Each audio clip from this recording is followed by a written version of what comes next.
Alright guys, belabored check-in here with BB King, right?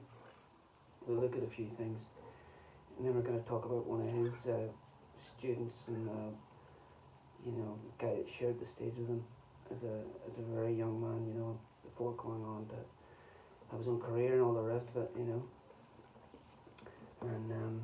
but we'll talk about B first, We'll lay the foundation, yeah? So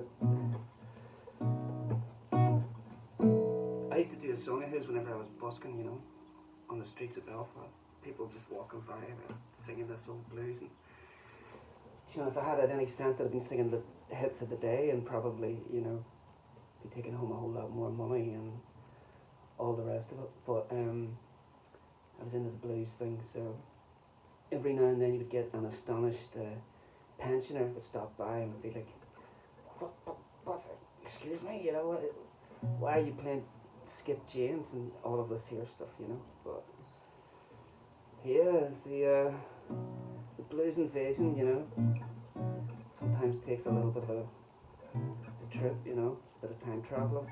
So anyway, I used to play it in B, I think. I used to play it up here like this, rather than the old standard bar chord, the Hendrix thing, which relieves the wrists quite a bit, So anyway, yeah, it goes. Well, I've been downhearted, babe, ever since the day we met.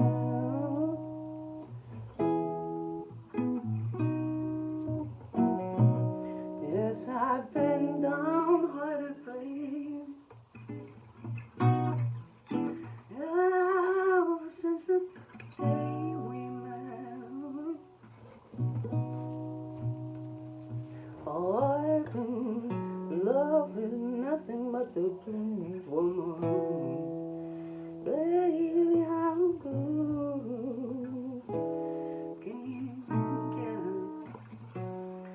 So that's kind of like how the vocal goes, you can tease it out with falsetto and probably get a little closer to what he actually sings, It's hard when you're a young guy, to try and do all of that, you just do your best with it. And then, you get a little bit older and a little bit wiser and a little bit more proficient technically, and your belly gets bigger, Suddenly you can, sing like Fats Waller if the notion takes you, every now and then. So it's an interesting thing. I mean, his style, like everybody kind of knows BB King, kind of, what is it, the BB King box or something up there, So like,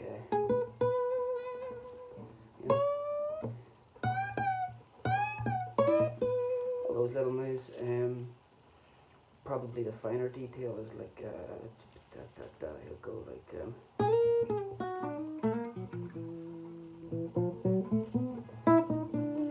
he'll do more of those little jazzy moves. So you want to start getting yourself acquainted with, if you're listening to a blues and you hear a lick that is outside of the traditional, blues scale tonality, that you're familiar with, then you have to go and do a little bit of work.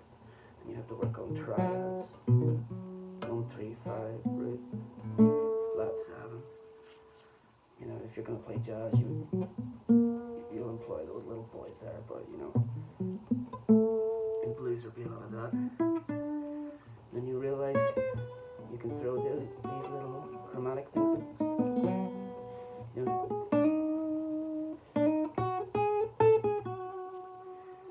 Soon you're in the 5 chord. So, I mean, that's like a real rip-off crash course in, BB King's playing style. You would be demanding your money back probably after that, but other little moves, say he's on the 4 chord up here, right? He'll go, so a very brief, do you know what I mean? So there's your triad. And before, forget about the flat 7. What's that? 1, 3, 5. And then some minor stuff. So, you know, you're back to the 1 chord.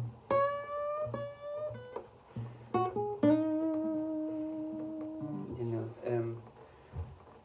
so really you gotta listen to like Live at Regal and stuff like that, and you know, do your own due diligence. You know, and you work out a few moves of your own, and you realise that there's other guys that do bits and bobs. I think one of the things about BB though is he's very delicate at times. Most of us just sort of keep the same dynamic. We strike each note the same way, more or less. Like, there's someone like BB King is like, he'll do that sometimes and caress it, you know, in order to lay the sort of runway for him to go, to really knock out the next note and for it to be all the more noticeable, you know what I mean? So it's quite a bit of artistry. You know, most of us can't be bothered with that. Like, you know, we just try and play something fast, you know, and slick.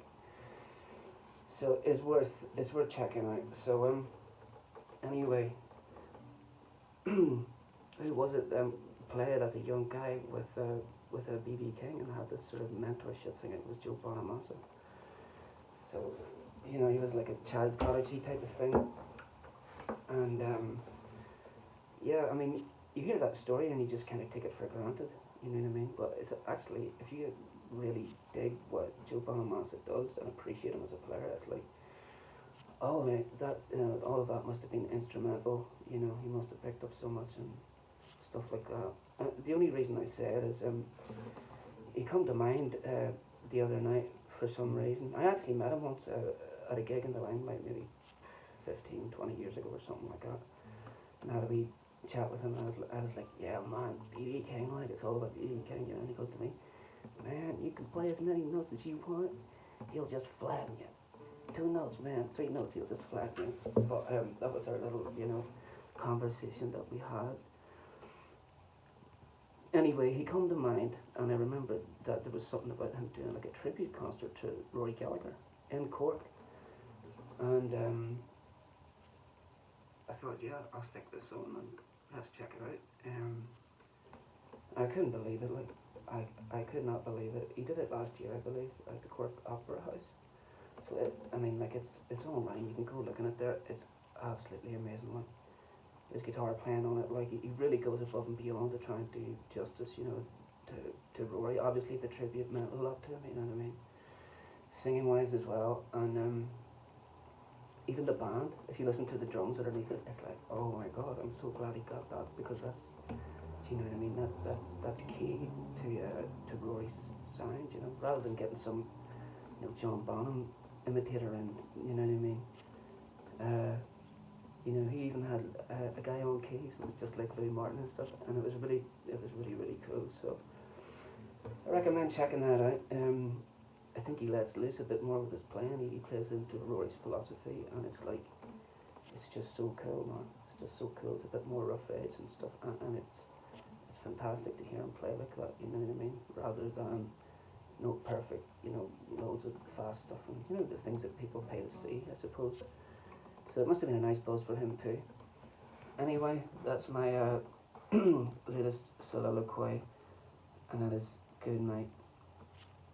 For good. Good night.